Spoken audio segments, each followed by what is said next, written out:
हमारा जो इकोनॉमिक्स है ना, उसकी हमने परिभाषा तो जान ली। यानी कि सबसे पहली परिभाषा दी थी एडम स्मिथ ने 1776 में धन से रिलेटेड। लेकिन उस टाइम पे सिर्फ इकोनॉमिक्स की बात की जाती थी। लेकिन बाद में इकोनॉमिक्स की दो शाखाएं बनी, समष्टि अर्थशास्त्र और व्यष्टि। समष्टि यानी कि मैक्रो इकोनॉमिक्स और व्यष्टि यानी कि माइक्रो।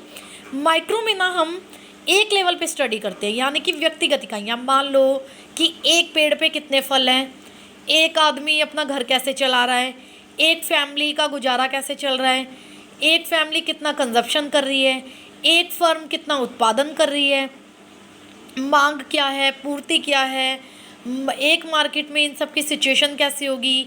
कीमतों का निर्धारण, साधन कीमत यानी कि साधन हमारे हैं land, labour, capital and entrepreneur, यानी कि भूमि, श्रम, पूंजी और उद्यम।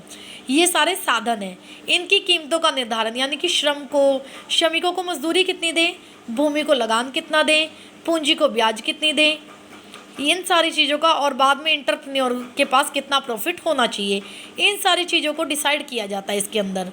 और उसके बाद ये इसको कीमत सिद्धांत भी कहते हैं। हम व्यष्टि अर्थशास्त्र को हम कीमत सिद्धांत कहते हैं, क्योंकि इसके अंदर सारी चीज़ों की कीमत तय की जाती है।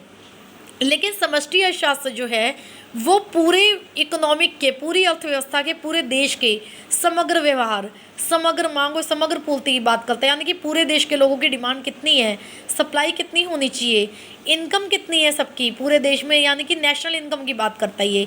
रोजगार का लेवल क्या है, एम्प्लॉयमेंट कितनी है, इन सारी चीज़ों पे मैक्रो इकोनॉमिक्स में बात की जाती है।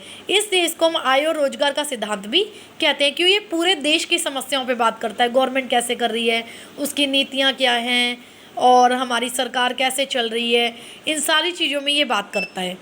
और इसके अंदर ऐसा कुछ भी नहीं है, इसके अंदर सिर्फ एक लेवल पे बात की जाती है।